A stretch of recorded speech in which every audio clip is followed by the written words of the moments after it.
तो देखो बच्चों, हमारा आज का क्या टॉपिक है, किसी भी परीक्षा को कैसे निकालें।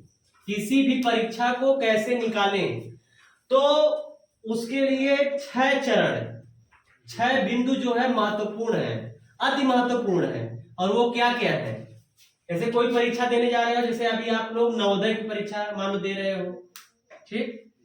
इसके बाद आगे बढ़ रहे हो, 10 की परीक्षा दोगे, 12 की परीक्षा दोगे, ग्रेजुएशन करोगे, पुलिस की भर्ती मान लो देखे, शिक्षक बन रहे हो, और कोई भी बड़ा एग्जाम, पीसीएस हो गया, आईएएस हो गया, तो उसके लिए क्या जरूरी है वो चीजें जान लो, वो चीजें अपने दिमाग में रखना।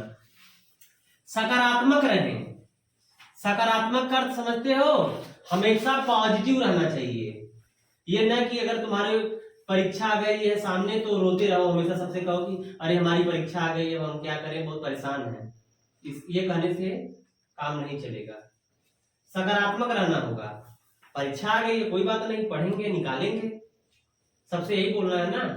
मम्मी पापा घर पे कह रहे हैं कि परीक्षा है पढ़ो, तो बोलो कि परीक्षा है, ठीक है, पढ़ रहे हैं, निकालेंगे। ये हो गया सकारात्मक रहें। सकारात्मकता इसी कहते हैं। और नकारात्मक क्या होता है? अरे मेरा पेपर होने जा रहा है, मैं क्या करूं, मैं तो फेल हो जाऊंगा, मैंने तो कुछ पढ़ा ही नहीं है। ये चीज होती है नकारात्मकता। और सकारात्मकता क्या होती है? मैं कर लूंगा, कोई बात नहीं, पेपर तो सब लोग जिंदगी में देते हैं, पढ़ाई करते हैं, पेपर देंगे ही, ठीक है। कौन बोल रहा है? अब दूसरा देखो, मुझे करना है तो करना है। दूसरा बिंदु क्या है? मुझे करना है। कोई भी काम हो भाई, अगर आपके ऊपर जिम्मेदारी आ रही है तो करना है, करना है, किया जाएगा। परीक्षा सामने है तो परीक्षा हम देंगे भाई, परीक्षा देना है तो देना है। ये चीज हो गई। अपने दिमाग का दायरा बढ़ाएं। बहुत महत्वपूर्ण बिंदु है कि अपने दिमाग का जो है, ये जो दिमाग है इसका दायरा जो है बढ़ा दें। दायरा कैसे बढ़ाएंगे? थिंकिंग करिए कि सरयू नदी कहां बहती है? अयोध्या में। अच्छा, तो कितनी लंबी होगी, कितनी चौड़ी, तो सरयू नदी कहां तक होगी? भगवान राम का जन्म हुआ अगर अयोध्या में, यही अयोध्या में, यही 50 किलोमीटर दूर, तो भगवान राम का जन्म हुआ तो वहां पे कुछ चीजें होंगी भगवान की, जो भगवान के समय में नहीं होंगी, तो वो अभी भी होंगी वहां पे। तो भगवान राम कहां कहां, अगर उनका अयोध्या में जन्म हुआ तो वहीं घूमे टहले होंगे। चलो अयोध्या देख लेते हैं। नई दिल्ली भारत की राजधानी है, तो नई दिल्ली कहाँ है? नई दिल्ली जाना चाहिए, घूमना चाहिए। आनंद भवन में क्या है? इलाहाबाद में आनंद भवन है। संगम है, संगम में 3-3 नदियां जो बहती हैं, नदियों का पानी बहता है। संगम में 3 नदियों का, गंगा यमुना सरस्वती बहती हैं, तो कहां पे है वो? ये सब हुआ दिमाग का दायरा, ठीक है। पूरा पाठ्यक्रम कम से कम 5 दिन तक समझें।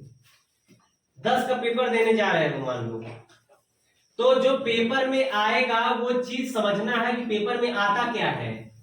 इसी को बोलते हैं सिलेबस। सिलेबस जो है ये पाठ्यक्रम, तो उस चीज को समझो कम से कम 5 दिन तक कि हमारा सिलेबस है क्या। पिछले साल या उसके और पिछले साल क्या क्या प्रश्न पूछा था, ठीक है। तो ये होता है सिलेबस के बारे में कम से कम 5 दिन दो। ये नहीं कि सिलेबस देखे कि अंग्रेजी पूछता है, जैसे पुलिस परीक्षा में अंग्रेजी पूछेगा, गणित पूछेगा, हिंदी पूछेगा, है रीजनिंग पूछेगा, करंट अफेयर सामान्य ज्ञान पूछेगा, तो बस ऊपर से देख लिए चला, अरे ये सब रेडी हो जाएगा, ऐसे नहीं। उसमें देखो कि सामान्य ज्ञान के अंदर क्या क्या पूछेगा, हिंदी में क्या क्या पूछेगा, ये संज्ञा, सर्वनाम, विशेषण, अलंकार, छंद, ये सब है, क्या क्या है क्या क्या नहीं है, तो वही चीज पढ़ो ना। तो 5 दिन में कम से कम किसी भी परीक्षा को देना हो तो सिलेबस को कम से कम 5 दिन तक समझिए, ठीक। तैयारी किताब के अलावा इंटरनेट और नोट्स से करें। अब ये बात समझ में आई? जैसे किताब से तो पढ़ोगे ही, मान लो वो पेपर दे रहे हैं, वो पुलिस की भर्ती में मतलब पुलिस बनना चाहते हो, तो किताब से पढ़ो जो परीक्षा में आने वाले प्रश्न है। किताब के अलावा गूगल करो, इंटरनेट से खोजो। जैसे कि भारत और चीन का युद्ध कब हुआ था, ठीक है, तो ये गूगल में डाले कि भारत चीन युद्ध कब हुआ, तो 1962 है। किताब में तुम्हें लग रहा है कि 1961 दे दिया है, गलत लग रहा है, तो इंटरनेट पे तुरंत चेक करो तो 1962 मिल जाएगा। तो किताब में जैसे 1961 लिखा है तो 1961 को काट दो, वहां बना दो 1962। तो ये हो गया इंटरनेट का सहारा। और नोट्स से, नोट्स का क्या अर्थ होता है कि जो आप अपने किताब से कॉपी बनाते हैं। बाढ़ में फंसी सीमा, तो सीमा कैसे फंसी, तो उसके बारे में लिख दिए कि बाढ़ आ गई थी, अपने भाई साथ वो फंस गए। तो नोट्स जो तैयार आप करते हो उसको भी पढ़ना है, ठीक है, किताब से, इंटरनेट से, नोट से, ठीक। परीक्षा के दिन खुद से कहिए सब तैयार है, निकालना है। परीक्षा वाले दिन, अच्छा इतना हिम्मत कर ले जाते हैं लोग तो परीक्षा वाले दिन भी डर जाते हैं। आज बहुत डर लग रहा है, कल मेरी परीक्षा है, आज मेरी परीक्षा है। डरना नहीं है। पेपर जिस दिन है एकदम दिमाग को ठंडा रखिए, सकारात्मक बनिए, कलेजा धक धक न करने पड़े, धैर्य बना के रखिए कि सब ठीक है, पढ़ लिए, जितना पढ़ना था पढ़ लिए हैं, पेपर देंगे, निकलेगा, क्यों नहीं निकलेगा। तो इतना सब चीजें जब आप रेडी होंगे इतना सब चीजों के लिए, तो आपका कोई भी एग्जाम जो है वो निकल जाएगा, ठीक है ना। तो इस चीज का हमेशा बच्चों ध्यान देना।